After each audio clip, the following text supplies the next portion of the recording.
నమస్తే. శ్రీ గురుభ్యో నమ. శ్రీమాత్రే నమ. ఆదిత్యాయ చ సోమాయ మంగళాయ బుధాయ గురుశుక్ర శనిభ్యే రాహవే కేతవే నమ. శ్రీమాత శ్రీ మహారాజ్ఞి శ్రీమత్ సింహాసనేశ్వరి చిదగ్నిగుండ సంభూత దేవకార్య సముద్యత. అందరికీ నమస్కారం. ప్రతి మాసంలాగానే మరి ఈ మాసం అంటే జనవరి 2025 ఫిబ్రవరి మాసం గాను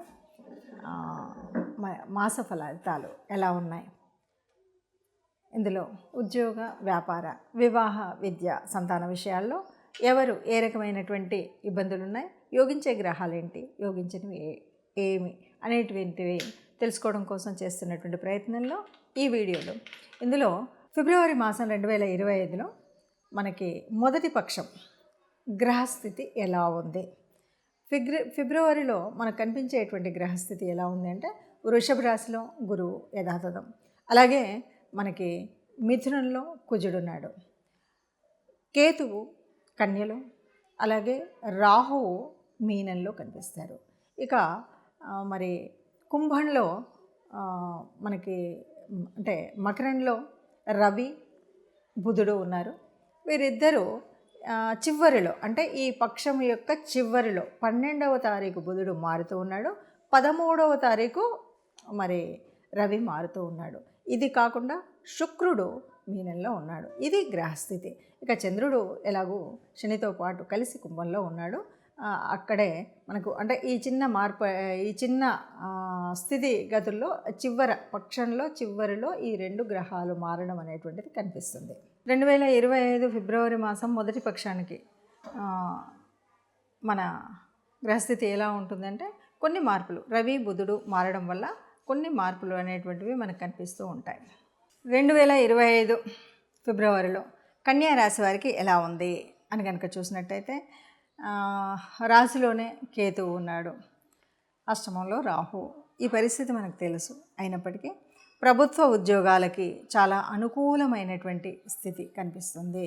ఎందుకంటే దశమ స్థాన స్థితి వల్ల విద్యార్థులకు చాలా బాగుంటుంది. విద్యార్థులందరూ కూడా ఏది చదవాలన్నా చదవగానే రావడం, చక్కటి ఇంట్రెస్ట్ ఉండడము, చదువుకుందాము అనుకున్న చోట మంచి అనుకూల పరిస్థితులు ఉండడం, ఇలాగా విద్యార్థులకి అలాగే ఉద్యోగాలకి చాలా అంటే ఉద్యోగంలో చేసే చోట ఏ ఇబ్బందులు రాకుండా పై వాళ్ళ నుండి కానీ కొలీగ్స్ నుండి కానీ కింద ఉన్నటువంటి సబార్డినేట్స్ నుండి కానీ ఏ రకమైనటువంటి ఇబ్బందులు రాకుండా చాలా అనుకూలంగా ఉంటుంది. ఉద్యోగం కావాలనుకుని ప్రయత్నించే వారికి కూడా చక్కటి అనుకూలమైనటువంటి పరిస్థితిగా ఉంది.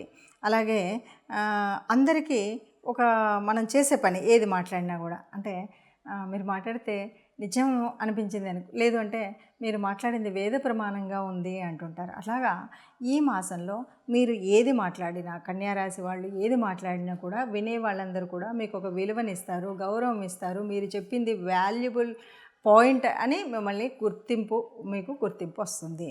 అంటే ఏది మాట్లాడినా కూడా అది చాలా మీకు అనుకూలం అవుతుంది. ఇక రక్షణ వ్యవస్థ బాగుంటుందని చెప్పొచ్చు. అంటే ఎవరైనా రక్షణ వ్యవస్థలో ఉన్నటువంటి వాళ్ళు అంటే పోలీస్ వాళ్ళు కానీ ఆఖరికి సెక్యూరిటీ గార్డుల దగ్గర నుండి మొదలు పెడితే బార్డర్స్లో ఉన్నటువంటి వాళ్ళ వరకు కూడా రక్షణ వ్యవస్థలో ఉన్నటువంటి వారందరికీ కూడా చాలా బాగుంటుంది. ఆర్థికంగా అవ్వచ్చు, అలాగే సమయాన్ని బట్టి కూడా ఆరోగ్యపరంగా అన్ని రకాలుగా ఆదాయపరంగా అనుకూలంగా ఉండేటువంటి పరిస్థితి అయితే ఉంటుంది. ఇక కొంత మనం కళారంగం అని చెప్తుంటాం కదా, సినిమాలో కానీ ఆర్టిస్టులు కానీ ప్రొడ్యూసర్స్ కానీ పెయింట్స్ వేసేవాళ్ళు కానీ పాటలు పాడేవాళ్ళు కానీ వీళ్ళందరికీ చాలా బాగుంటుంది శుక్రుడి మూలంగా. చాలా అంటే అందులో చాలా హాయిగా ఉల్లాసంగా ఏదో పని చేస్తున్నట్టు అనుకోకుండానే, అలాగే వాళ్ళు ఏదో కష్టపడుతున్నాం అనుకోకుండానే మంచి రిజల్ట్స్ వచ్చేటువంటి విధంగా ఈ మాసం అంతా ఉంటుంది. ఎవరైనా ఇప్పటికీ కొన్ని పనులు మనం చేద్దాం అనుకుంటున్నాము, ఆ పనులు పూర్తిగా అవ్వలేదు అనుకునేటువంటి వారికి అంటే పెండింగ్లో ఉన్నాయి అనేటువంటి వారికి పెండింగ్ పనులన్నీ కూడా పూర్తి అయ్యేటువంటి మాసం ఈ మాసం అని చెప్పొచ్చు.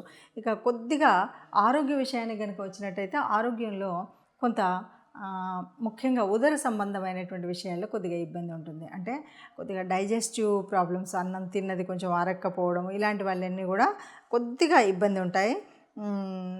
కొత్త వారు ఎవరైనా పరిచయం అయితే వారితో జాగ్రత్తగా ఉండాలి. వారి మూలంగా లేనిపోని చికాకులు రావడం అనేటువంటిది కనిపిస్తుంది. కొత్త వారి అంటే పరిచయం అనుకోకుండా ఏదో మన వాళ్ళ ద్వారా పరిచయం అవ్వడం, వాళ్ళు ముందు బాగానే ఉంటుంది కానీ వాటి వల్ల కొన్ని కొత్త చిక్కులు వచ్చేటువంటి పరిస్థితి ఉంటుంది. అలాంటి చిక్కులు రాకుండా ఉండడం కోసం మీరు ప్రయత్నం చేయాలి.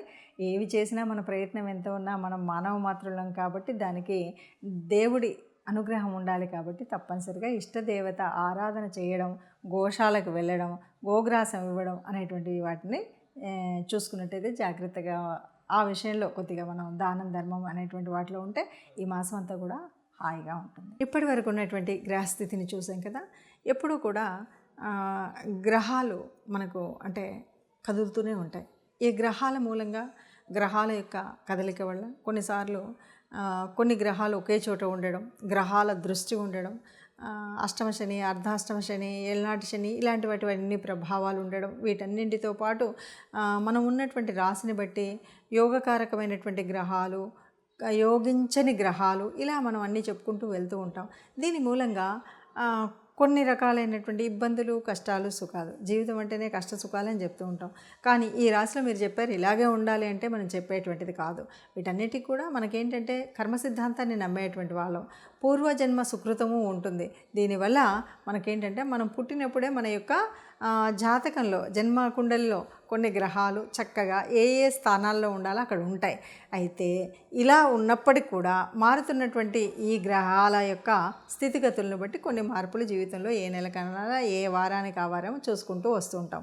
ఇలా ఉన్నప్పుడు ఎలా ఉన్నప్పటికీ కూడా మనకు మంచి జరగాలి అనేటువంటిది కదా మన యొక్క ఆశ. అందువల్ల మనందరం మంచిగా ఉండాలి అనడం కోసమే ముందు జాగ్రత్తగా ఈ విషయాలు తెలుసుకుంటాం. ఏదైనా దీనివల్ల కొద్దిగా కీడుంది, దీనివల్ల ఇలాంటి జాగ్రత్తలు తీసుకోండి అని ఏవైతే చెప్తున్నామో వాటిని తూచా తప్పకుండా పాటించినట్టయితే బాగుంటుంది. ఇది కాదు ఎగ్జాక్ట్గా నా జీవితకాలము యొక్క తెలుసుకోవాలి అంటే జన్మకుండలి తప్పనిసరిగా వేయించుకోవాలి. మీకు తెలిసిన మీ దగ్గరలో ఉన్నటువంటి ఎవరైనా జ్యోతిష్యుల దగ్గరికి వెళ్ళి పూర్తి జన్మకుండలిని వేయించుకొని పూర్తిగా దానికి సంబంధించిన విషయాల్లో మీరు తెలుసుకోవడం అనేటువంటిది మంచిది. అలా కాకుండా ఇలా కేవలము గ్రహస్థితిని బట్టి మారుతున్నటువంటి వాటిలో అంటే ఈ కోటాను కోట్ల మందిలో ఒక 30% వరకే మనకు దీని యొక్క రిజల్ట్ మనం చెప్తున్నట్టుగా ఉంటుంది. కాబట్టి అందరూ మంచిగా ఉండాలన్నదే ఆశ. ఆ మంచిగున్న వాళ్ళలో మనము ఉండాలి అన్నదే మన కోరిక. అందరూ హాయిగా ఆనందంగా సుఖంగా ఉండాలి. సర్వే జనా సుఖినో భవంతు. నమస్తే.